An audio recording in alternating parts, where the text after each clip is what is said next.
Om Puri. Hindi cinema में ये नाम आज भी काफ़ी अदब से लिया जाता है। ओम पुरी का नाम लिए बिना हिंदी फिल्मों के सुनहरे दौर को बता पाना काफ़ी मुश्किल है। बॉलीवुड ही नहीं, हॉलीवुड में भी उनके नाम का डंका बजता था। लेकिन हैरान करने वाली बात ये कि असल में ओम पुरी को शुरुआती दौर में इंग्लिश आती ही नहीं थी और इस बात से वो काफ़ी शर्मिंदगी महसूस करते थे। ओम पुरी का बचपन तंगहाली में गुजरा था, लेकिन उन्होंने अपनी परिस्थितियों को दोष देने के बजाय हमेशा मेहनत और आगे बढ़ते रहना चुना।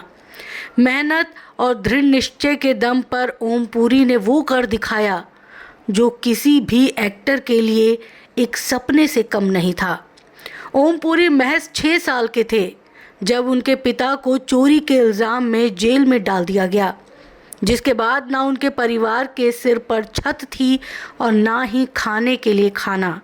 परिवार की ज़रूरतों को पूरा करने के लिए ओम पुरी 6 साल की उम्र से काम करने लगे। वो चाय की दुकान में ग्लास धोने का काम करते थे। काम के साथ पढ़ाई पूरी करने के बाद उन्होंने नेशनल स्कूल ऑफ ड्रामा में एडमिशन लिया और यहीं से उनके एक्टिंग करियर की शुरुआत हुई।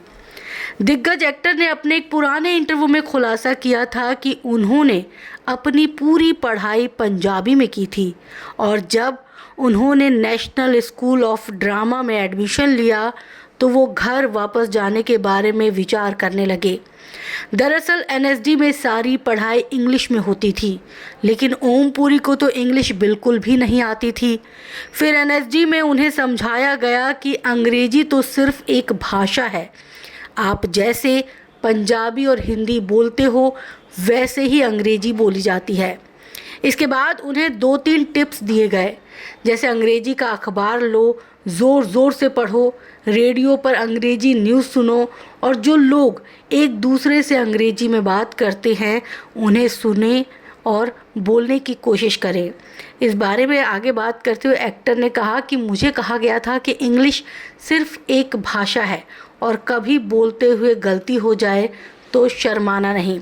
इस टिप्स के बाद मैंने भी निश्चय कर लिया और मैंने गलत शलत जो भी इंग्लिश आती थी लोगों के साथ बोलनी शुरू कर दी और उसके बाद मेरी इंग्लिश भी सुधर गई, मेरी एक्टिंग भी सुधर गई और मैंने बॉलीवुड में अपना नाम भी बनाया।